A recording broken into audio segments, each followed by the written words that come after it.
નમસ્કાર મિત્રો, કરોડા ટોક્સમાં આપનું સ્વાગત છે. હું છું કિશોર રોડિયા.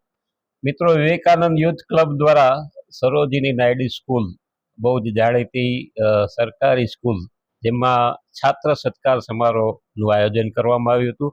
અને આ છાત્ર સત્કાર સમારોહમાં કોણ કોણ હાજર હતું, શું છે એમનું આયોજન, એમનો હેતુ, એ બધા વિશે માહિતી આપવા માટે આજે આપણી સાથે જોડાયા છે શિક્ષણ સમિતિના ચેરમેન રસીલાબેન, ઉપરાંત સોનલબેન ફળદુ, જે આ સ્કૂલના પ્રિન્સિપાલ છે, અને વિવેકાનંદ યુથ ક્લબના અનુપમભાઈ દોશી.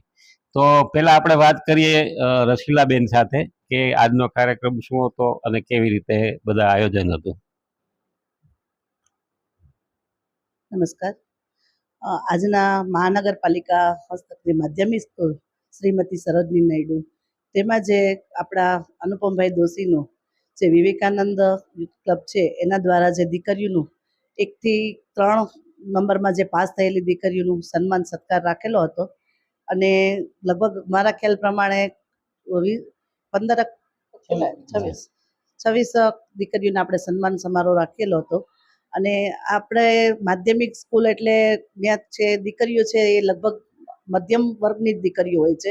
અને એને પ્રોત્સાહન કરવા માટે જે અનુપમભાઈ દોશીની ટીમ, જે આ કેટલા વર્ષો 45 વર્ષથી જે આ કાર્ય કરતા રહી છે સતત, અને દીકરીઓને માર્ગદર્શન પણ સહી મળે છે. અને દીકરીઓને ગિફ્ટ, બુકો, વાંચનાલય માટે બધી રીતે જો આ ગ્રુપ આવી રીતે આપણને હેલ્પ કરતું રહે માધ્યમિક શિક્ષણ માટે. અને સરકારી સ્કૂલ એટલે સરકારી સ્કૂલમાં જો આવી રીતે પ્રોત્સાહન મળતું રહે તો સરકારી સ્કૂલ અત્યારે પ્રાઇવેટ સ્કૂલ કરતાં પણ ઘણી આગળ નીકળી શકે એમ છે. અને એવી જ રીતે જે સરોજની નાયડુ સ્કૂલના પ્રિન્સિપલ છે આપણા સોનલબેન ફળદુ, એની એટલી બધી દીકરીઓ માટેની પ્રોત્સાહિત કરવા માટે કાર્યક્રમ કરતા હોય છે. હું આ સ્કૂલની વારે વારે મુલાકાત કરવાનું મારું કારણ આ એક જ છે કે એના વિશે મને સોનલબેન માટે માન છે. અને એને ગમે ત્યારે મને ફોન કરેલો હશે ને હું ન આવી હોય એવું ક્યારેય બન્યું નથી. પણ મને સોનલબેનને મળવામાં, અનુપમભાઈને મળવામાં ખૂબ, અને મને એની પાસે ઘણું બધું શીખવા પણ મળે છે. કારણ કે અમારું તો આ 2-2.5 વર્ષનું જ કાર્યકાળ હોય છે. પણ આ લોકો કાયમી જો આવી રીતે રહેતા હોય, પારિવારિકમાંથી ફ્રી થઈને જો આટલી દીકરીઓને પ્રોત્સાહન દેતા હોય તો અમારી ફરજ છે કે અમે પણ એની સાથે જોડાય. અને અનુપમભાઈ જ્યારે પણ કહેશે ત્યારે અમે એની સાથે જોડાયેલા રહીશું. અમને પણ આવી કામ કરવાની પ્રેરણા આપે છે. અમે પણ આથી આગળ વધીએ એવી બસ અમારી આ શુભેચ્છા. અમને એવો છે કે અનુપમભાઈ અમને પણ આગળ વધારી શકે છે. હા, રસીલાબેન, ખૂબ ખૂબ આભાર.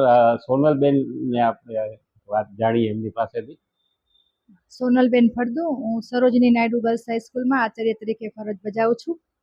અનુપમભાઈ સાથે હું 2009થી જોડાયેલું છું. અને દર વર્ષે અમારી દીકરીઓ જે શ્રેષ્ઠ પરિણામ લાવે છે એના માટે ઇનામ વિતરણનો કાર્યક્રમ આયોજિત કરે છે. અનુપમભાઈનો એક કોલ હોય એટલે એટલા બધા આનંદના ફુવારા ઉડી જાય કે કંઈક ને કંઈક અમારી દીકરીઓ માટે નવીન આજે આપવાના છે. પ્રોત્સાહન આપે છે, પ્રેરણા આપે છે. એક પિતા તરીકેની જે ફરજો હોય, ફક્ત મારા પૂરતી નહીં, અમારા સ્ટાફ પૂરતી નહીં, પણ અમારી શાળાની દરેક દીકરીના જાણે કે પોતે પિતા હોય એવી ફરજ સાથે અમારી સાથે જોડાયેલા છે. મને એ વાતનું ખૂબ ગૌરવ છે કે આવા લોકોથી જ આજે અમારી પ્રેરણા અને પ્રોત્સાહનમાં સતત વધારો થતો રહ્યો છે. જ્યારે સરકારી શાળાઓ મૃતભાઈ થતી જાય છે, સરકારી શાળાનું અસ્તિત્વ નાબૂદ થતું જાય છે, એવી સ્થિતિમાં આવા કોક જે હોનહાર, જે અમને પ્રેરણાદાતા છે, એવા અનુપમભાઈ દોશી અને વિવેકાનંદ યુથ ક્લબ તરફથી અમને સતત પ્રેરણા મળતી રહે છે. આજે 26 દીકરીઓને અને અમારા 16થી પણ વધારે સ્ટાફને અનુપમભાઈએ ખૂબ સત્કાર આપ્યો છે, સન્માન આપ્યું છે. અને વધુમાં વધુ અમે આ દીકરીઓ માટે ખૂબ કાર્ય કરીએ એવી ઈશ્વરને પ્રાર્થના કરું છું અને વિવેકાનંદ યુથ ક્લબનો ખૂબ આભાર વ્યક્ત કરું છું. સોનલબેન ઉપરાંત અનુપમભાઈની પણ આપણે વાત સાંભળીએ. વિવેકાનંદ યુથ ક્લબ રાજકોટ દ્વારા છેલ્લા 25 વર્ષથી દર વર્ષે જૂન મહિનામાં જ્યારે નવું સત્ર શરૂ થાય ત્યારે રાજકોટ શહેરની સરકારી ગ્રાન્ટેડ અને પ્રાથમિક જે સરકારી શાળાઓ હોય છે, આમાં અભ્યાસ કરતા આર્થિક રીતે નબળા પરિવારના બાળકોને પ્રોત્સાહન મળે, એનામાં રહેલી સુસુપ્ત શક્તિઓ બહાર આવે, એની યોગ્ય તક મળે, પ્રોત્સાહન મળે, એવા શુભાશયથી દર વર્ષે અમે છાત્ર સત્કાર સમારોહનું આયોજન કરીએ છીએ. આજે પણ નવું વર્ષની શરૂઆતથી જૂન મહિનાની ત્યારે સરોજની નાયડુ સ્કૂલમાં જે પહેલો કાર્યક્રમ છાત્ર સત્કાર સમારોહનું આયોજન કર્યું છે. આજે 26 દીકરીઓનું સન્માનનું કાર્યક્રમ આયોજન કર્યું. આ સન્માન સમારોહમાં નિવૃત્ત રાષ્ટ્રપતિ એવોર્ડ વિજેતા શિક્ષકો વિઠ્ઠલભાઈ વઘાસિયા, કિશોરભાઈ દવે, પ્રવીણભાઈ નિમાવત, ડૉક્ટર પનાબેન પંડ્યા સહિતના સમાજ જીવનના નિવૃત્ત આગેવાનો પણ આવ્યા. દીકરીઓને સરસ મજાનું માર્ગદર્શન આપ્યું. અને આ દીકરીઓ ભણી ગણીને ખૂબ આગળ વધે, સમાજમાં એનું પરિવારનું, માતા પિતાનું, શાળાનું નામ રોશન કરે, અમારી ભાવના હંમેશા આવી રહેલી છે. આજે એક સ્કૂલમાં કાર્યક્રમ કર્યો, આવનારા દિવસોમાં અમે 5 સ્કૂલોમાં આ પ્રકારનો કાર્યક્રમ કરવાના છીએ. દરેક સ્કૂલના બાળકોને પ્રોત્સાહિત કરવાના છીએ. અને ભગવાન અમને પણ આવી શક્તિ આપે, આવી પ્રેરણા આપે કે આવા કાર્યક્રમો વધુ થાય. સમાજમાં જે આર્થિક રીતે નબળા પરિવારની દીકરીઓ છે, દીકરાઓ છે, આગળ વધે એવી હંમેશા અમારી ભાવના રહી છે. અને એમાં અમને સમાજમાંથી પણ બહુ સહકાર મળે છે. તો વિવેકાનંદ યુથ ક્લબ અને સરોજિની નાયડુ સ્કૂલ આ એક એવું નામ છે કે જેમાં દીકરી છે, અને આ એક મહત્વનું કામ વિવેકાનંદ યુથ ક્લબ અને સરોજિની નાયડુ સ્કૂલ કરી રહી છે.